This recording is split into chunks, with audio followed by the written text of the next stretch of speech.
Okay, guys. So, as we would normally in class, after I have everybody do writing, then I try to give some feedback. And so here I've got some help. I just went through part A and B.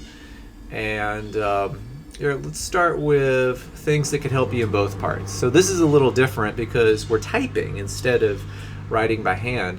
So, something that's very important, please use the tab key to indent the paragraphs. This is super important. Here, let me show you an example. So here is something from our debate team. Doesn't matter. Do you notice anything about the alignment here? Well, we just hit spacebar a few times and it's not lined up. Now, the reason that I keep on saying indent is so that it's the same every single time. It's important when you are writing for your company, when you're in university, to use the tab key because it looks professional. It looks like you know what you're doing. If you hit spacebar, then it doesn't always look good. So this really is important whenever you're writing, and it's so easy. But again, the tab key. Also, make sure you have a space after the punctuation, like right here after the comma, right here after the full stop. When you have the salutations, the top line, every part of it needs to be capitalized. Dear principal, dear, and okay, let me think of a different. Okay, yeah, dear principal, you capitalize them both. But then in the bottom line, if you put something like yours sincerely, then sincerely would not be capitalized. Also, I know that the homework is not enjoyable, just like when you take a test, it's not enjoyable. But please proofread when you finish. I can tell those of you who proofread. I suggest doing it twice. First time, make sure it makes sense. Sometimes it doesn't work out as good as you think it does. And then the second time, go through for grammar, like singular, plural, or your tenses. Basically, in a sentence, some of you would start in past tense and then you would end in present tense. And you want to make sure you're consistent. Want to make sure that your grammar is correct. Also, as this was a key point, try not to repeat words. It's important, especially if it's in the same sentence. We'll go into that a little bit more later, but as I've said, use synonyms or phrases to replace it. It's really good not to use the same word repeatedly over and over. Okay, so part A. This is the topic. All of you did this one. Well, for the most part, part A's were pretty good. I found that they were better than the part B's. My suggestion is that you need to go into detail about an activity and be creative. In a minute, I'll show you what I would write about. But that's important. You don't just talk about how we're trying to develop something. I really want you really need to focus on this first point right here. What is the activity? And then what would be the benefits? And really try to think about what are the needs of an elderly home. What is it that the people there want? That is how you could score even higher. All right. For part B, some of you went off topic, which is the part that would hurt you the most. Make sure you're on task. Your intro should focus on the question and not the evidence. That is very important. You basically start by getting us interested and being direct. You want to tell us what we're going to read about. Think about it like if you're watching something on YouTube. If it's boring after 6 seconds, you will turn it to something else. Same thing for this. You need it to be interesting, especially in the beginning. Okay, so let's go back to part A. What exactly to talk about? So you're trying to have an activity in an elderly home. Some of you put like a card game, board game. Be more specific, like Monopoly. That's a simple game. Everybody knows how to play. It can take up time. You could have really any game you want. And then later, the benefits, well, it's easy, doesn't take much planning. You just need a little space. This one people did write about in Part A, and it's useful. It's a simple idea and it's a simple activity. You could score well doing this, probably around a 4, I'd say. I think an idea that I came up with that's okay is researching old Hong Kong through interviewing the elderly. Well, what is it that elderly people really want? Well, they just honestly often want, especially people in a home, want people to talk to. And often they would love to talk about the good old days, about what things used to be like. And schools probably would want students to know what it used to be like.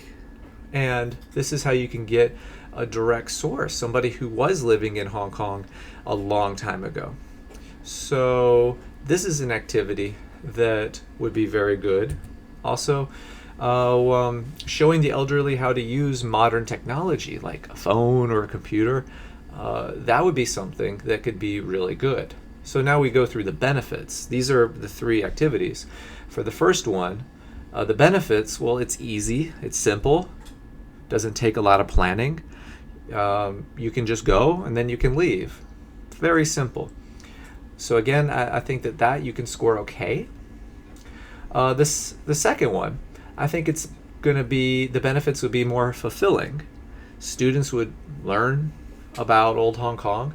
Old people would be able to talk about it. So it'd be more emotional, something that they'd be able to enjoy. And then thirdly is more something that would be benefiting the older people, especially because maybe they don't know how to use WhatsApp. My mom just moved to Hong Kong. She never used WhatsApp until she came here, and I had to show her again and again how to use it. That's definitely a possibility.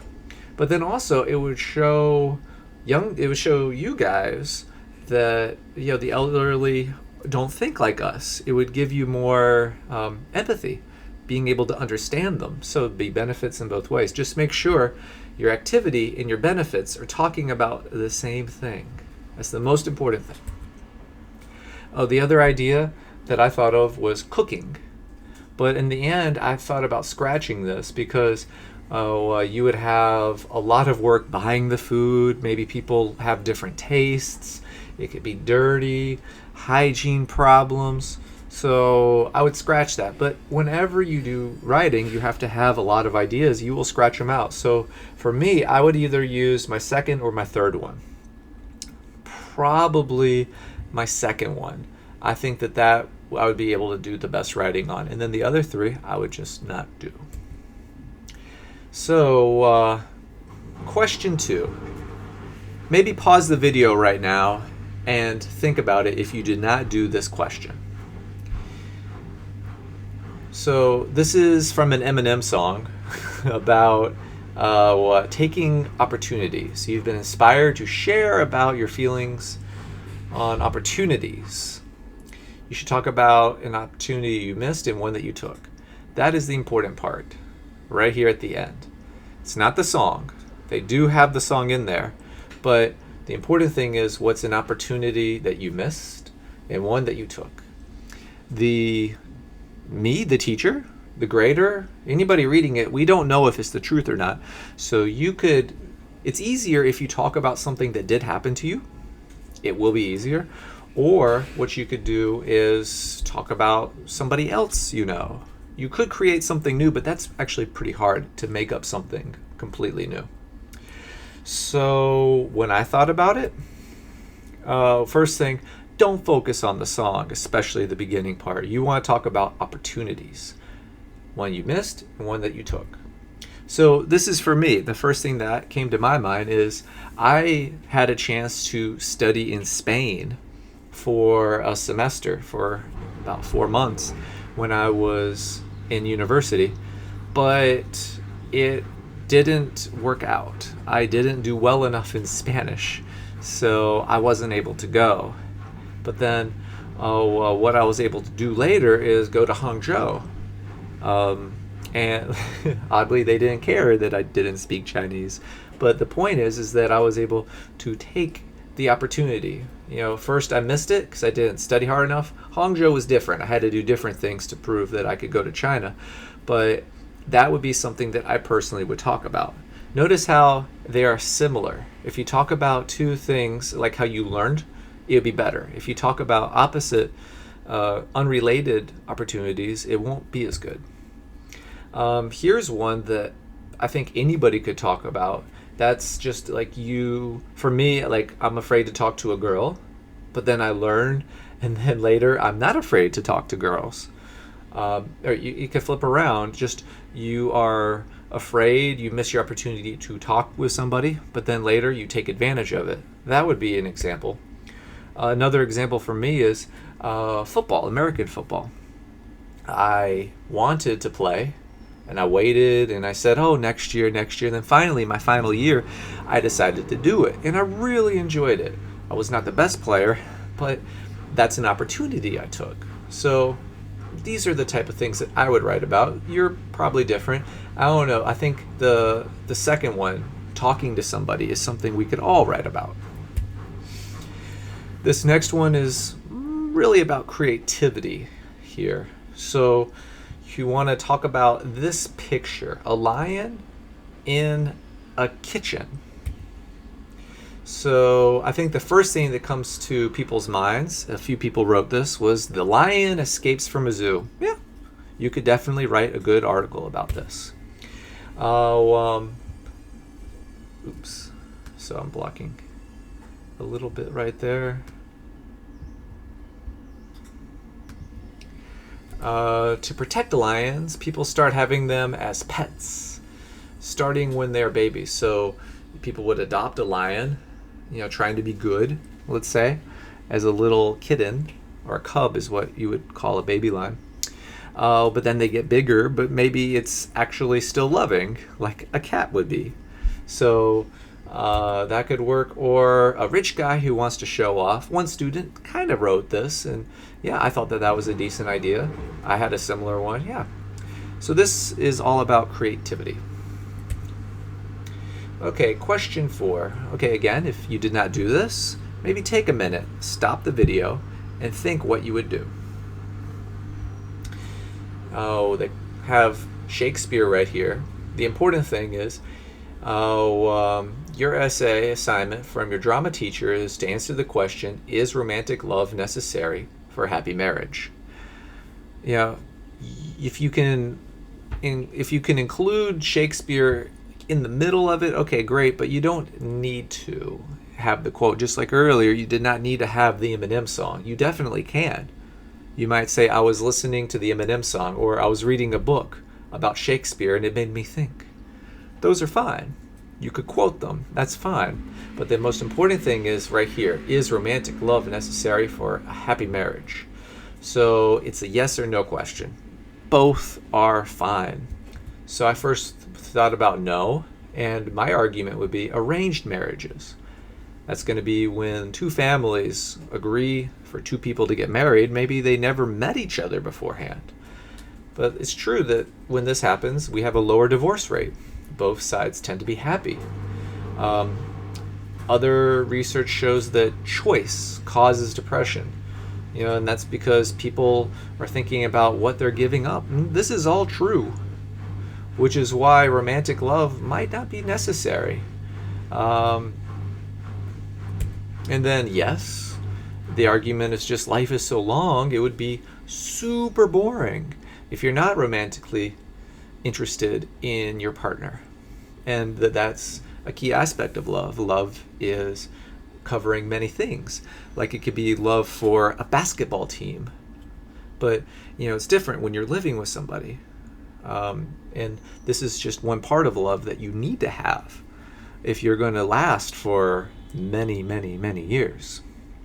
So this one, it's important to think yes or no, and then give reasons. but then you would want to stick on that reason. You don't want to be in the middle for this one.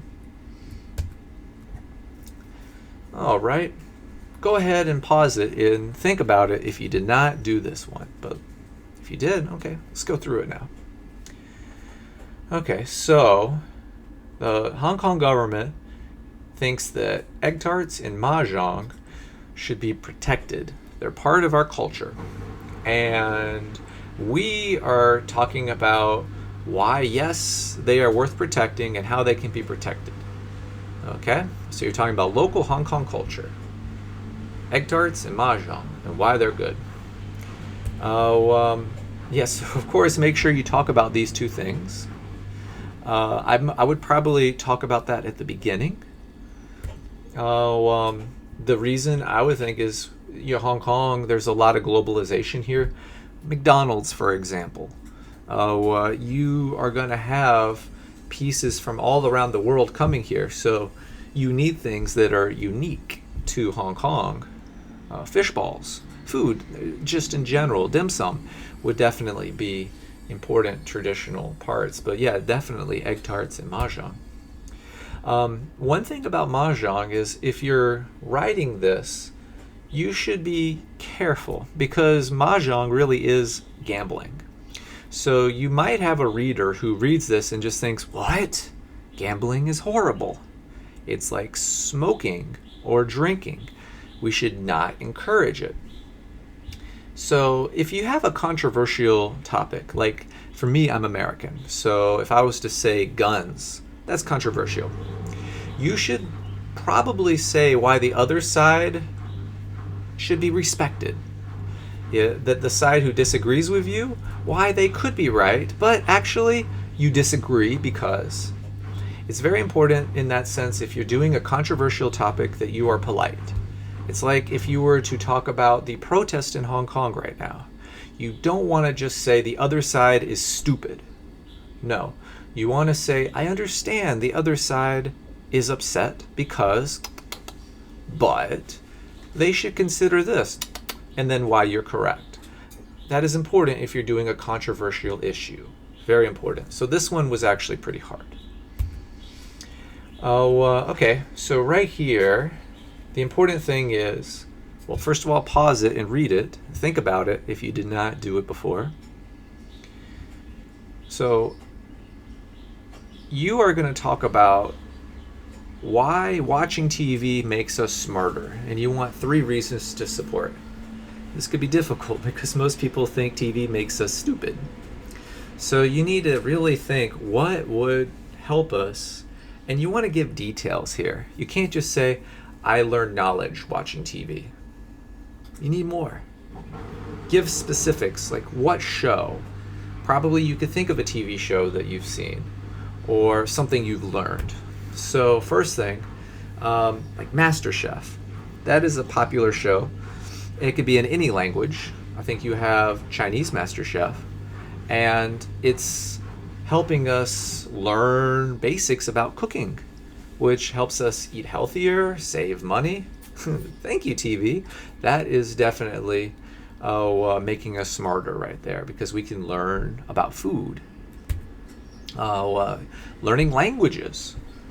I think a lot of you who are excellent at English do watch some TV, and it helps you when you can watch it in English. Just getting a mix, being able to listen to Cantonese and English, it really helps.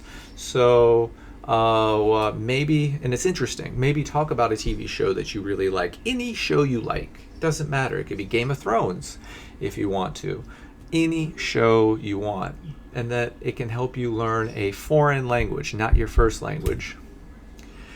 Also, they want 3 things, so I was thinking, okay, well, TV news is more reliable than social media.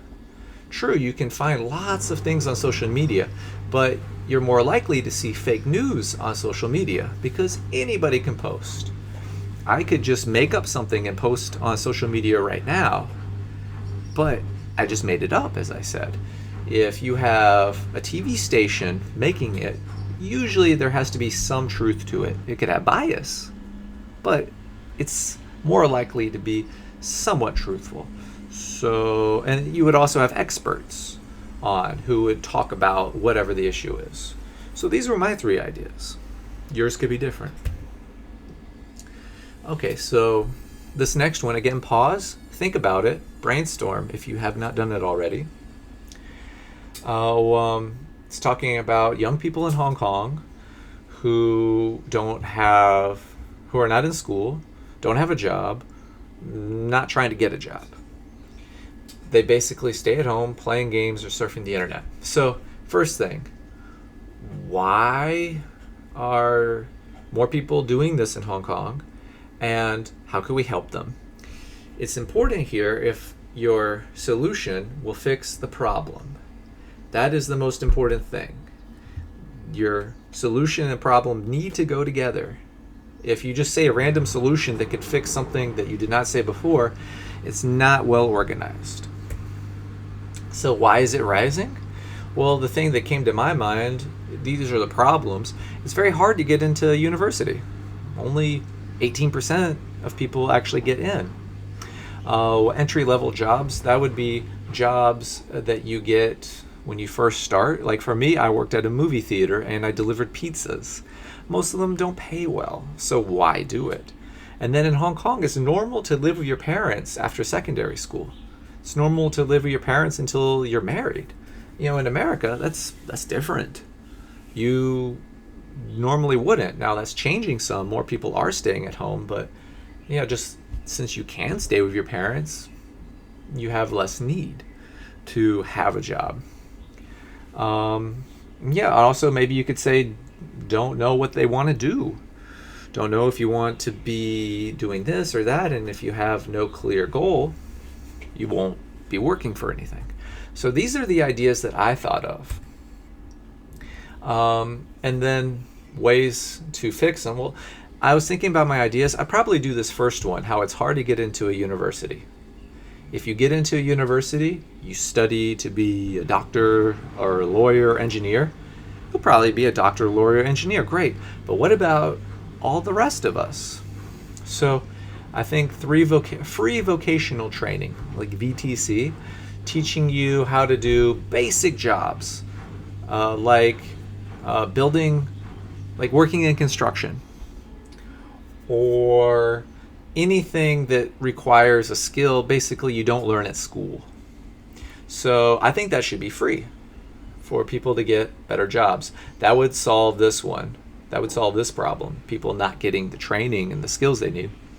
I think you could say secondary schools should spend more time on non-academic skills, especially if students, 18% are going to get in. Many students don't aim to go to university, so they should be focused on getting skills that will help them get a job more than taking the DSE, and you could argue. Or also you could have companies sponsor for job training, like Google could sponsor coding, computer programming. That would be a way that you would be able to get the skills that Google wants. So Google would hire more people here. There'd be more people ready to work for Google. Okay, this next one. Again, pause, think about it if you did not do it. So you're talking about how dancers are athletes. Okay, so this one is quite simple in my opinion. I think that the important thing is to make it interesting. So I might start with something like Sarah does 200 push-ups every morning before she runs to school. She isn't late. She is pushing herself to be the best athlete so she can dance. Okay. You could do it any way you want, but I would do it very direct. And then you talk about her, about how it is, how she has the skills, the strength. You would bring this would be your body of the paper, the middle, the body is between the beginning and the end. Talk about self-discipline, like how she has the perfect diet. The training, she'll stay after school for 2 hours a day. Things like that. So this one is just the day in the life of a dancer. And last one, um, a person claimed that people who are fresh university graduates are less hardworking and less willing to face challenges. You disagree. That's important. They already told you you disagree with this. So, why do you disagree and give support? It's important. You need to prove that young people are hardworking and want challenges. So, what I came up with is to prove that people are hardworking is only the best and hardest working get into university. So talk about the challenges of getting in, of taking the DSE. You might also talk about how we're in a very competitive society. So maybe the person who wrote this is just somebody who was hyper competitive, very, very competitive, and then they became the boss. And they are thinking about themselves instead of the other coworkers they had who gave up. You know, they were the hardest working person before. They don't remember all their colleagues who were the same as people today. And if you could think of an exact, like a person, if you've read in a magazine about like the person who created the startup, like GoGoVan, that would be another good one to show the hardworking attitude that people have here, the young people. Okay, well, I hope that was helpful. As always, let me know if you have any questions, and take care. Hope you're doing well.